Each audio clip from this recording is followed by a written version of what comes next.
Adam, we have our second ever Canadian on the show today. Yader, hey, glad to have this beauty on the show today. It's showtime. This is The Ski Show, the ultimate show ski podcast, and your one and only source for all things show skiing, bringing you news, knowledge, and interviews with the legends and stars of our sport.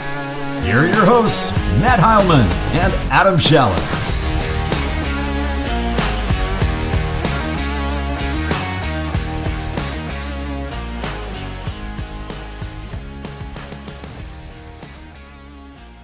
Welcome to the Ski Show, still the only media on the planet dedicated to this great sport of show skiing.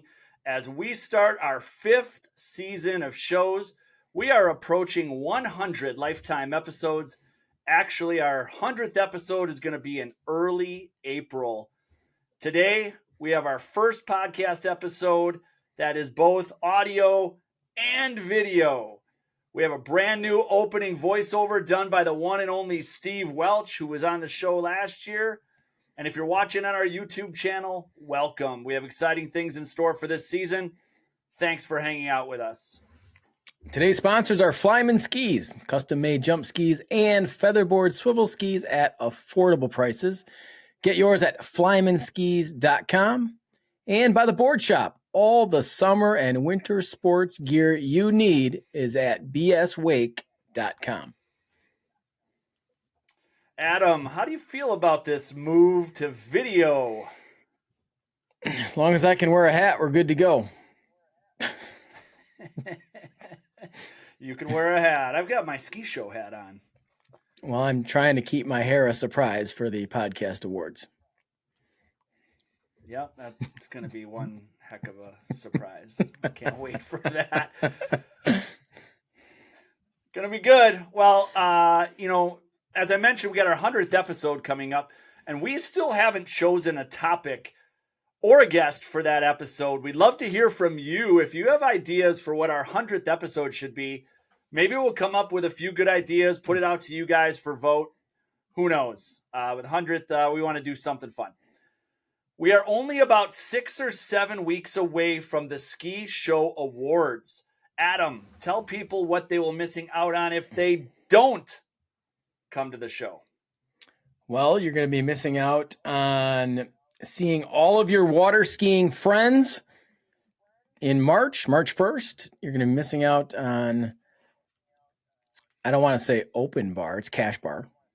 31 Cash awards, bar, yeah. 31 awards. Great 31. videos, awesome presenters. I mean, we're going to have a bunch of guest presenters. I mean, it's just going to be the last 2 years, just bigger and better. Yeah, it's the off-season event to be at. Like, you need to be there. Ticket sales are already through the roof. We're way ahead of schedule of what we've been at the last couple of years. We're over 200 ticket sales as of this recording. We're probably going to max out at 300. So make sure you get your tickets. Not only are we having the live award show revealing all the winners live in this killer award show, immediately following is a DJ dance party with Fugacity, Dirty Dan, Jared Meyer. Friday night is your night to be at Think Tank. We are going to be, that grand ballroom is going to be rocking all night long. Award show and then DJ dance party. Going to see all your show ski friends. Make sure you get your tickets. Make sure you're there. It's going to be a blast. Adam, new this year, we've done different segments over the years. We're on our 5th season of shows, believe it or not. It's Wow. Crazy.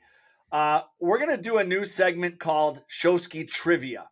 And each episode, we're going to share some show ski knowledge. Maybe our listeners know it, maybe they don't. And I think what we'll do is we're going to pose it as trivia to you, Adam. So here we go with this week's show ski trivia. I want to see if you know this, Adam. Adam, this one is in honor of today's guest, Jordan Long, who we've got on the show today. We've had World Show Ski tournaments in 2012, 2014, 2016, 2018, and then 2022. Every year, aside from the initial one of 2012, they've awarded an outstanding male and an outstanding female at the World Tournament. Can you name the 4 males and the 4 females who have won the award, and how many skiers have been from Team USA? No. That's my answer. I cannot. Are you kidding me? 4 of them? Can you think of any? Well, I can think of a lot of great skiers. I don't know if they won though. All right. 2012. 2012, first one. Outstanding male. They didn't do it in 2012. Didn't do it. 2014 was the first awarded male and female. Nope. I don't know 2014. I don't know any. I honestly don't know any of them. I really don't. I don't have a clue. Wow. Okay. I really don't. Well, I don't know. Can anybody? All right. Well, here's what. Okay, go ahead. I want to hear it. Here's what we got. 2014 best male was Bowden Strawhorn from Team Australia. Never would have got that. Best female was Kaylee. Never. No. Best female was Kaylee Kohler from Team USA. She won best female in 2014. Okay, I could have maybe got 2016. that. 2016. Yang Guang from China won best male. Okay? Never would have got that. Yep. From China. Okay. And best female from Canada was Steph Woulette. I'm probably not pronouncing that right. Steph Rinks, as we all used to know her. So she won from Team Canada in 2016. Steph was best female in 2016. 2018, fast forward. The best male was from Australia again. Any ideas? Pete? Was it Pete? Pete O'Neill, you nailed it. Pete O'Neill was best male from Australia. Best female was Zulu from China. Okay, Zulu from China. Yeah. And that was Canada. 2018, Canada. Yep. Okay. Yep, correct. And then fast forward to 2022. Do you know who our best male was? Yeah, of course. 2022. Yeah, I mean, we're doing this trivia. Yeah, he's on the show. Thank you. Jordan Long. Jordan Long from Canada was best male, and best female was Jasmine Geens from Belgium. So in total, there's been 2 Aussies, 2 Canadians, 2 from China, 1 from Belgium, and 1 from Team USA. Does any of that surprise you? All of that surprises me, actually. That's we're off to a great start for trivia, and I'm setting the bar low. Good God. This is going to be a great segment. I know nothing. All right. Well, good stuff. That is this week's Show Ski Trivia. This is going to be fun. All right. Before we get to our today's guest, let's share with our listeners a bit about the board shop, Adam. Yeah, located in Lake Geneva. They are the one-stop shop for all your summer and winter sports gear. I mean, speaking of winter, right now it is 9 inches of snow here as we're recording this. So skis, snowboards, all the rage right now. They got it all, literally skis, boards, bindings, apparel, accessories, and more.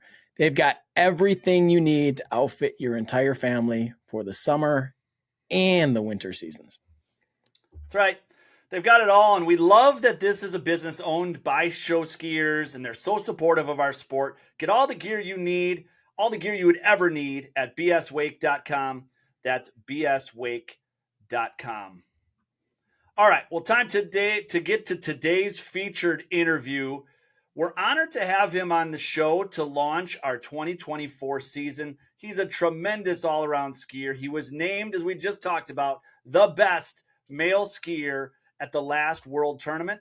We're excited to catch up with him today. Let's say hello to the one and only Jordan Long. Hey, Jordan, how are you? Welcome to the show. Hey, guys. Good. Thanks for having me. Happy to be here. Hello. It's going to be fun. All right, sir. Let's open it up. Where are you from? Orillia, Ontario.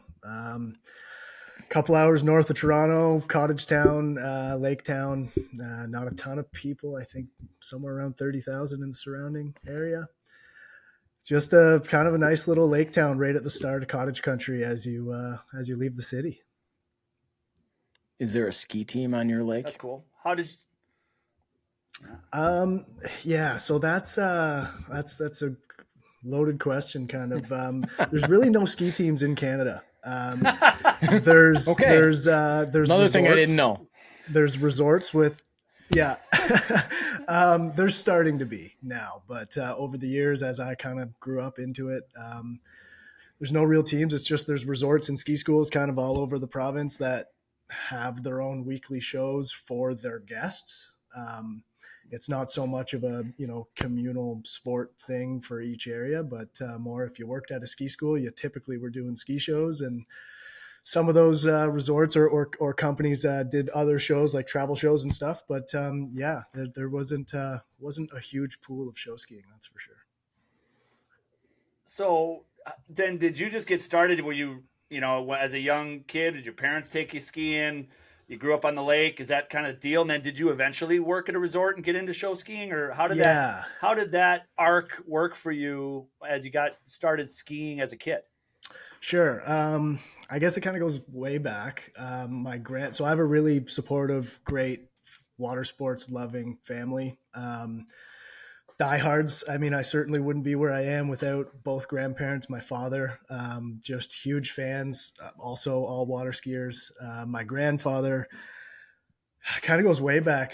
He did a bunch of stuff for the CNE, Canadian National Exhibition. There was some water ski shows back in the late 40s, early 50s. He did some stuff for, and then he actually ended up bringing the first ski jump on our lake from the CNE up to Aurelia.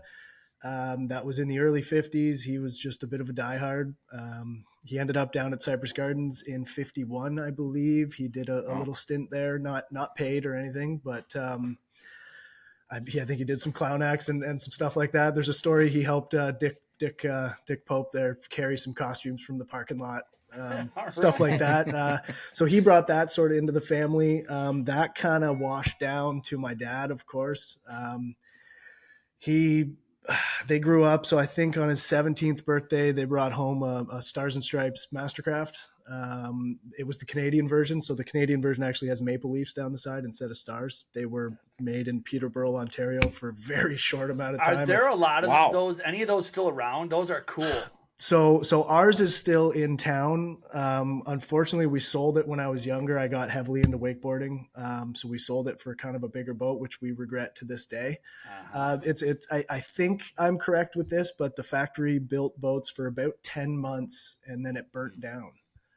So there's not many out there. Ours was a 79. So it must've been, between 78 and 80 somewhere. Wow. Yeah. So my dad had that growing up. He started working. We have a resort on our lake called Fern Resort. Very, very supportive ski show loving family who owns that resort. So my dad started working there as a ski instructor. I think he was 14, something like that. And he did the shows there for years, I think basically till he was done university. Did that for a long time. My dad did the CNE shows. They came back in the late 70s, early 80s down waterfront Toronto. So my dad did the shows there. And then I think I have it written down because I didn't want to get it wrong, but early 80s, 82, 83, my dad was SeaWorld Australia for a season. So it kind of, I don't want to say it was forced on me, but it was certainly, yeah, for sure. I kind of, fun fact, I raced motocross for a lot of my childhood, and I broke a couple of bones and it kept ruining my summer. So eventually I kind of had to decide, I think I'm a water skier. So I kind of got right into that. Then I was lucky. So all through my, my young years, my family owns a campground on Lake Couchiching just down from this resort. So I would take my tin boat back and forth from our place to the resort. I'd hang out at the ski school all day. The older kids seemed to be really nice to me. I don't know why. I was an annoying kid who just asked them to take me skiing between every run they had. But they did. And they really, a lot of mentors, a lot of lifelong friends through that. I started then working at that ski school. I must've been 14 or 15. I later became the department manager, waterfront manager for the ski school, the boat rentals, that kind of thing. And all through that, we were doing Sunday night ski shows for the resort. So that's kind of how I got into show skiing. But through all that, kind of leading up to it, I was a wakeboarder. I competed for a long time. I was with Hyperlight at first for a while, and then through a couple of different companies. Rip Curl supported me through the whole thing. It was fantastic. I kind of got to do a lot and really loved that. And then got really into show skiing kind of 2016. I started taking it more seriously. And yeah, I don't want to ramble on too much, but No, that's great stuff. Like, so was your first love wakeboarding? yeah, absolutely. I learned how to water ski when my dad loves to say 2 years, 10 months. Then I learned how to wakeboard somewhere between 5 and 6. And that's what I stuck with. I mean, I kind of hanging out at the ski school. I got to learn how to jump when I was young. I was around 9. Actually, it's cool. I have a photo here somewhere. First time over the jump, I went beside my dad and he made me wear a full face hockey helmet, the full face mask. Of course he did. And so I was lucky. Yes, wakeboarding was my definite love at first, but I was always involved in show skiing. You know, a little bit of jumping here and there, but mostly wakeboarding. And I competed for a long time. And was there competitions in Canada, or did you have to go to the States for that? Yeah, no, we had a great provincial and national sort of level of series. There was a provincials every year, nationals every year. There was also like inter-provincial. I think you guys might call it regionals, something like that. Sure. So yeah, there was lots of opportunity. It was great, and it's still a huge scene that I'm still a part of, and I love it. We have the boat show, the Toronto Boat Show coming up here. I go down on Friday actually to start building the lake, and I get to reignite with the wake crew, and they're just great people. Did you have a coach? Did you have a coach for wakeboarding? Kind of. So there was a guy, his name was John Rossum. He worked at the ski school that I was just hanging out at, but he was the wakeboarder at the time, and he had a killer Rayleigh. He was just this kind of gnarly guy that I really looked up to. And again, I was an annoying, like, you know, I think I probably started hanging out there at 7, 8 years old, and these guys just kind of took me in, and yeah, wakeboarding for sure. He was my role. My dad too. He was a big, you know, God, the guy would take me skiing every minute I asked. So I'm very fortunate that way. But yeah, I had a guy kind of teaching me through it. And other than that, though, you know, in Canada, whether wakeboarding, show skiing, I mean, mostly show skiing, it's a lot of it is self-taught. Like there's some older guys and they help and stuff, but the community is still growing. And I mean, a lot of my jumping was sort of self-taught, and it was kind of trial and error, and you catch a tip and it's, you know, don't do that again. Figure that out real quick. What's your favorite discipline? Is it still wakeboarding, or what would you say it is today? That's really tough. Obviously I have a huge love for jumping in the last bunch of years. Yeah, really love it. But probably if you said to me I could only do one thing forever, you know, in the water sports world, I'd probably go wakeboarding. You know, you got the cable side to it, which is just a lot of fun. I love going to the cable park, spend an afternoon there. I still have a wakeboard boat that I tend to load up with some fat sacks and, you know, go hit a big wake every now and again. So yeah, I think it'd probably be wakeboarding if I had to choose. That's awesome. Well, as you mentioned, you're also a jumper. This past season, you traveled quite a bit to quite a few of the Buck Up tour stops. Talk about the Buck Up tour and how that season went for you and what you like about it. Yeah, the Buck Up tour. The best guys I've met ever. They're that whole crew, you know, spent a lot of time with the sort of final 10 guys, I guess. But, you know, anybody that I met at the stops throughout, they're just the best group of people. I mean, the Buckman brothers are awesome. So welcoming. I mean, I was kind of, I don't think outsider is the term, but I was the Canadian who kind of just ventured down and started hanging out with those guys and entered, and they took me in and welcomed me, and ton of fun. I'm very lucky. My job, it's so our family campground, I'm there full time. I can sneak away occasionally. It's only my old man he still works, but he's, you know, kind of does what he wants. It's just him. I got to say, hey, I'm going to go away for a couple of days and go skiing. And usually he's okay with that, which is very lucky. So I think I got to 4 of 7 stops. I got to the first one down in Sarasota. It's where I met Brad, actually. Nashville. In Nashville, I actually roomed with Jack. Hung out with Jack a bit, and just a ton of fun. I'm just very glad to have that experience and hang out with those guys. And I was Didn't surprised. you podium at the finale? I got third overall.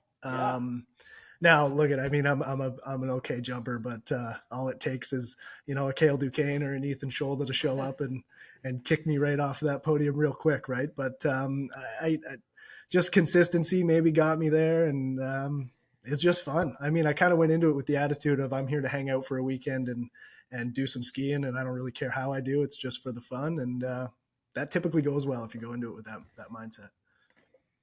What's your favorite jump, like trick? I mean, my best one, I guess, is just a one ski gainer. It's the only one I can really go far. I can do one ski flips, but I don't cut at them like some of the boys do. But if I had to choose, probably a progressive progressive double wake cut 2-ski grab.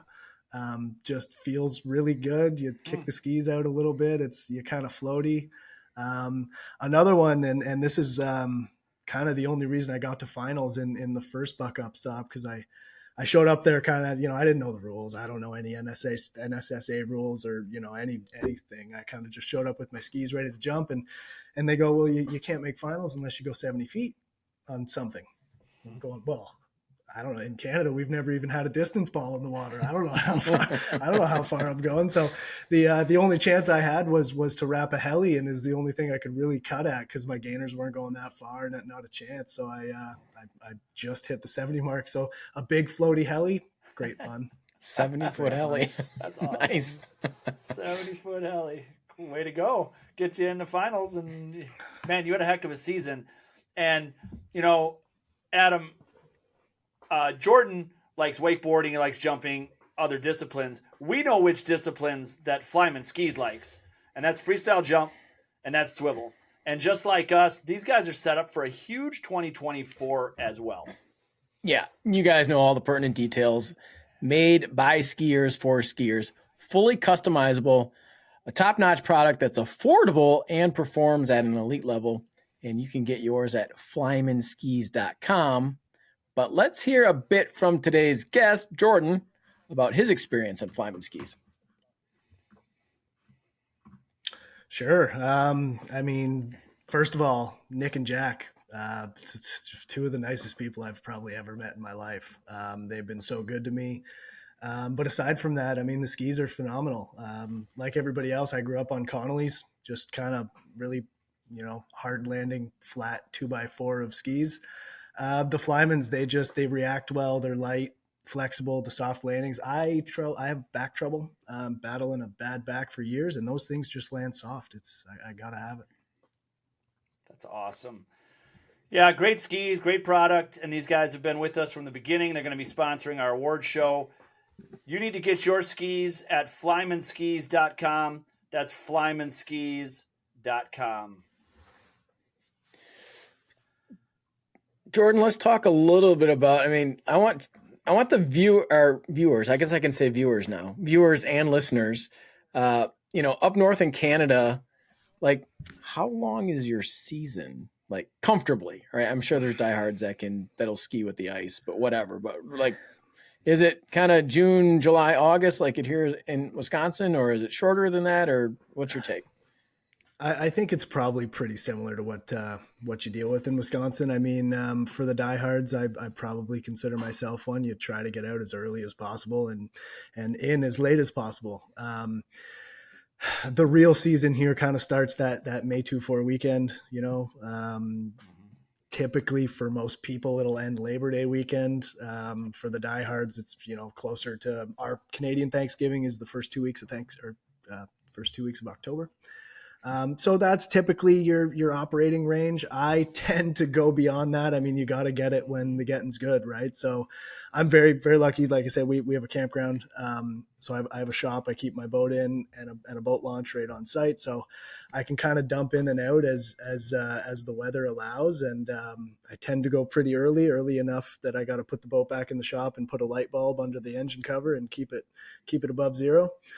Try to get the jump out as early as possible. And, typically I don't get anything put away till at least November 1st, but you kind of have to. Otherwise, I don't know that you guys are that much farther north than us. No, like, I are think you like even equal to Chicago kind of horizontally, aren't you?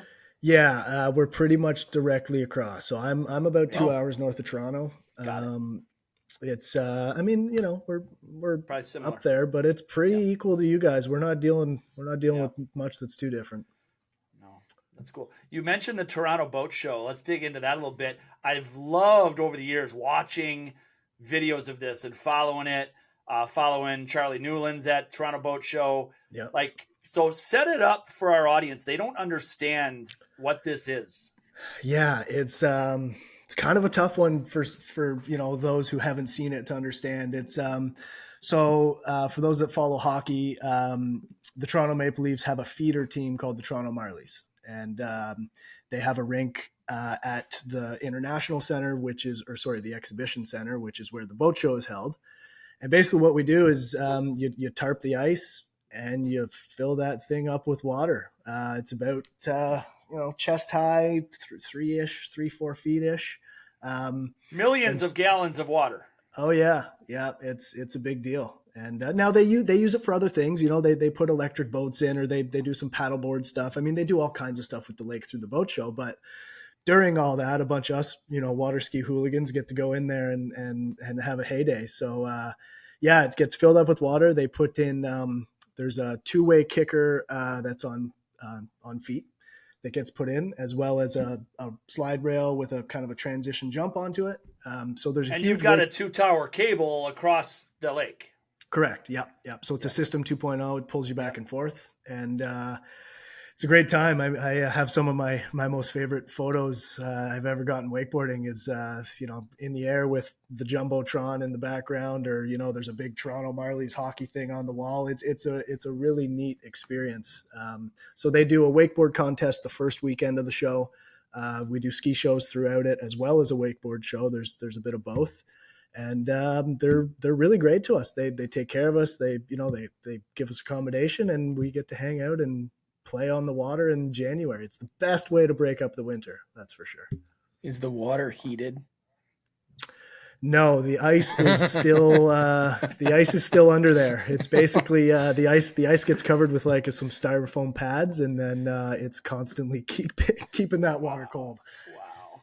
Yeah. We need to get some photos and video from you so that we can share with our people what this looks like. If our listeners have not seen what the Toronto, they're literally created a lake in an arena and they're skiing in it as part of a massive boat show. It's so cool. That's cool. You get to play a role in that. Yeah. What are the dates and how long is it going? So I go down on January 12th to start building the lake this year, but then the boat show runs January 18th to 27th. So it's a full weekend, a Monday to Friday, and a full weekend. And we do, one wakeboard show, one ski show a day, and a contest on the first weekend. And it's great. It's great for the community. It gets everybody together, and it's awesome. Yeah. Who makes up the team for the show that you put on at the boat show? So the main part of it's actually run by a couple of guys. Andy Oak, a good friend of mine, he owns a cable park here in Ontario. Chris Smith, another guy. They're cable park owners that just love the sport. They do a lot for the boat show. They bring in the cable system and then kind of outsource the riders and the shows, and ultimately the boat show manages it. But these guys are awesome and diehard wakeboard fans, and they take care of all that. Now, Charlie Newlands is the ski show side of it with his company, Summer Water Sports. So I'm kind of just lucky. I kind of float between the two groups and get to experience both worlds, which is a great time. But it's a small group of guys. I mean, there's probably 8 to 10 wakeboarders and 4 to 5 ski show people. My partner Lindsay being one of them. It's a lot of fun. That's cool. It's cool. Well, let's dive in and talk a little bit about Team Canada World Tournament. How many times have you competed with Team Canada at the World Tournament? Let's start there. So I should have been at all of them. Back in 2012, I was a part of the team and practiced with them and got ready to come. And about 2-3 weeks before, so early September of 2012, I got my hand stuck in a wakeboard rail. And completely blew it apart. Tons of surgery. I have a bunch of metal holding my hand together. I'm probably lucky I can still grip a handle, but it's totally fine. I don't even notice it. But unfortunately, I was kind of devastating. I had to miss the first world tournament. 2014, I was a part of it, mostly a wakeboarder and a jumper, although at that point in time, I was just a heli guy. I think I did a front multi maybe as well. I was kind of dealing with a bad back at 2014 Worlds. I have a disc bulge that I'm constantly dealing with. So I kind of pushed through and I was like, I don't know if I'll ever get back to a Worlds again. I better just do this. And then basically between 2014 and 2016, I was a full physio trying to figure this back out. And luckily I came around. So then in 2016, I was healthy and I reapplied. That's when I started taking jumping more seriously and kind of stopped competing wakeboarding. I learned a 2-ski gainer that year and just kind of got more into it. So at 2016 Worlds, I was a wakeboarder and a jumper. I think I did a gainer, backbreaker gainer. So I was a little more involved and it was great. That's actually the year I met Liam Klotzbach and Landon Letwin. I don't know if you guys know him. So two absolute just guys that they're great friends of mine to this day. So I met them in 2016. 2018, I was very fortunate. I got to go to Japan with Pete Haggerty and Ty Hyatt and a lot of other people. Did a show there and then back to Canada for 2018 Worlds, which was a lot of fun aside from the rough water, if anybody remembers. Yeah, we remember. I think that was the roughest shows ever. 2020, a part of it again. At that point, I kind of joined in a different role as well. I joined the council, they call it. Tried to get in on an organization level and help grow it and do whatever I could. So did you travel to Australia for that? And what were your thoughts on the whole, COVID experience, being in Australia, tournament shut down? Share a little bit about that from your perspective, because we've been through it as well. For sure. Heartbreaking, right? In the end, we worked so hard. We went with a pretty small crew because it's a large doing getting over there. But yeah, we were pretty devastated. Still, I hold that trip very high. I had a blast. I think we were there for 6 days. We flew into Melbourne, got to watch the Masters for, a little bit, and then into Moala. Got to ski the site a couple of times, had great accommodation. One of the Australians, and I wish I knew his name, but he lent us his surf boat for the day. So our whole team went out on a surf boat and a pontoon and cruised the river. And so ultimately the experience was awesome. Would I have loved to have the tournament go off? Of course. Yeah. But great time, great experience. The team still had a great time, and ultimately we tried again in 2022. Yeah. 2022 was quite a year for you, huh? 2022 was a good year. Yeah. Yeah. So it was back in the States, obviously, and you were named best male skier, the whole dang thing. Talk about that world tournament and that experience of being honored with that award. And, yeah, you said it right. Probably one of the greatest honors of my life. I had no idea it was coming. Somebody actually knew beforehand that it was me, and they started videotaping me. So I have the reaction video of me in the crowd, and I was so lost. I was a deer in headlights. I didn't know what was going on. That room was full of, too many to count, but people that I've looked up to my entire life, tons of the American guys, the Eric Lebdas, there's too many to name, but, up on stage, seeing all those people accepting that award, it was surreal. Yeah. There was so many well-deserving skiers at that tournament. I think I was just surprised more than anything, and honored. That's awesome. It was fun. It was fun for us to see you earn that award and win that award, because you were a true standout in your show. We watched your show. You stood out. Similarly, like in Germany's show, Sean Hyatt stood out, right? So you see these guys stand out. Team USA has, kind of a host of folks, but you were a true standout and difference maker in your show with the variety of things you did, stuff off the kicker. Like it was a great overall performance over 2 days for you, and well deserved. Congratulations to you. Thank you very much. It's that's I don't have much more to say than that, because I am just truly the most thankful. And the judges have a hard time because, like you said, the U.S. team, I mean, geez, you could have picked any of those guys or gals, right?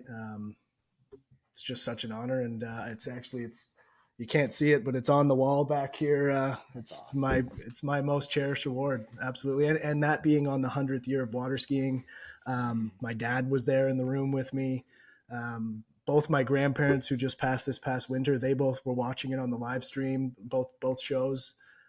So it all just kind of came together, and I just feel fortunate more than anything. That's great. That's great. Are you going to Australia in 25? Yeah, I mean, that's the idea. I turned 30 this year. I got life going on. I'm more heavily involved with the family business. My dad's, he still does a lot, but he also does what he wants. And so I'm busy. We got a lot of developments going on that side of things. And I have a partner of 6 years who I met through water skiing, who's still heavily involved. And, life is coming at us, but I do plan to get there. And, by all my power, I'll do it if I can. That's awesome.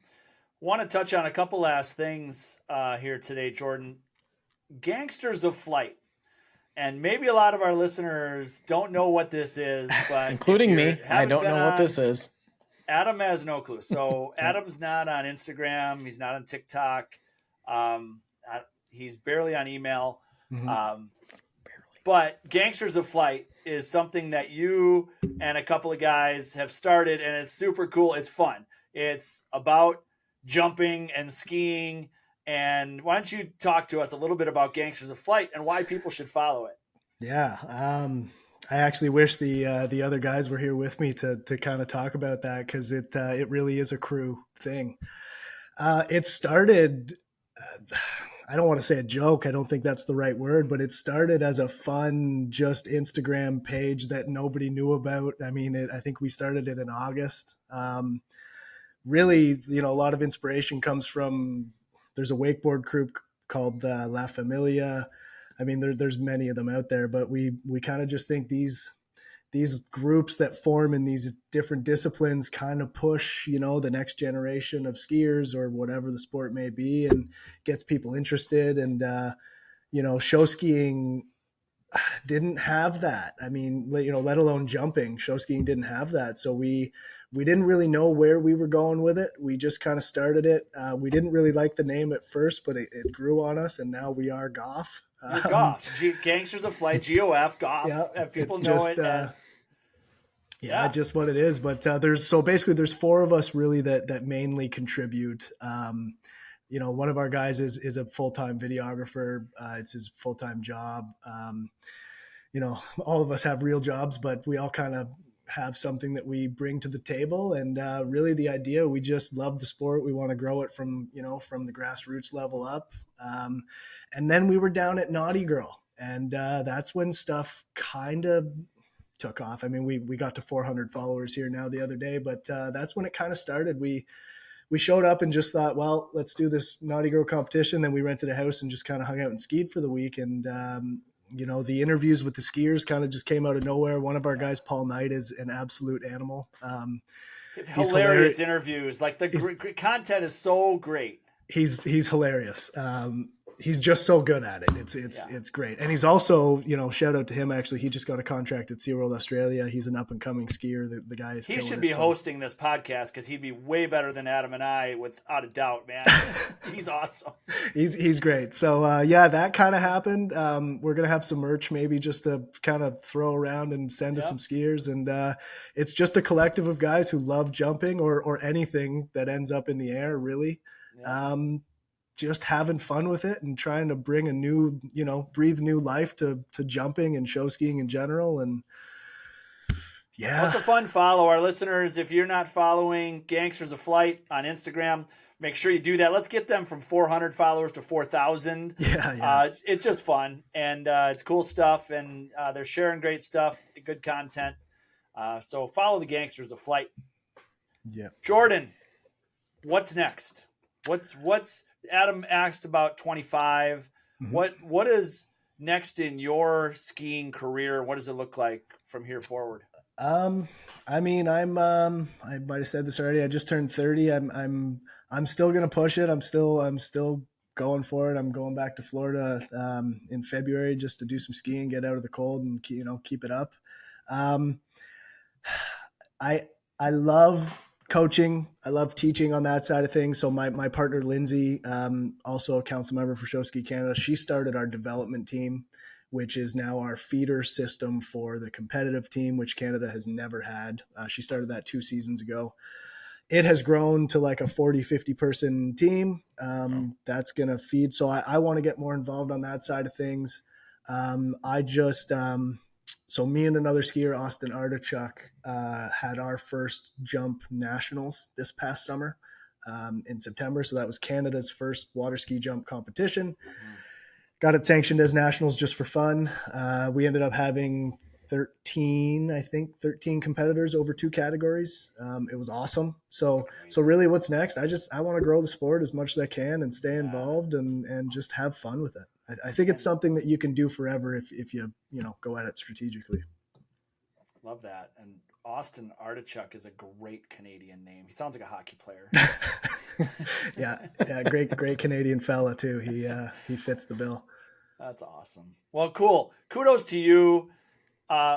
You've had a great rise in this sport. We've enjoyed watching you, getting to know you, seeing you compete. Looking forward to crossing paths down the road here, catching you at a Buck Up tournament and at Worlds in 25, hopefully. Thank you for being on the show and helping us kick off our 2024 season. It's really been a pleasure. Hey, thanks for having me. It's an honor to be here. I really appreciate your time. The pleasure's all ours, Jordan. Thank you so much. Well, Adam, 2024 is off to an incredible start. A great first episode here with Jordan Long. Awesome interview. We're off on a new year running with a new YouTube channel. Who knows how the video product's going to come out? We're might be messy the first couple times as we get our legs under us and get it figured out.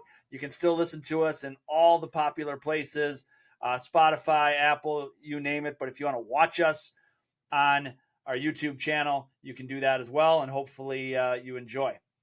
Yeah, so glad we're on YouTube so everybody can experience Jordan's mustache. That thing is legit. But don't forget, coming soon is the Ski Show Awards. You will want to be there. You need to be there. Get your tickets and come to our live award show. You will not regret it. Nope. Thank you to today's sponsors, Flyman Skis, custom-made jump skis and Featherboard Swivel Skis at affordable prices. Get yours at flymanskis.com. And the Board Shop, all your summer and winter sports gear you need is yours at bswake.com. And of course, thanks again to all of our listeners. This is Matt and Adam, and this is The Ski Show.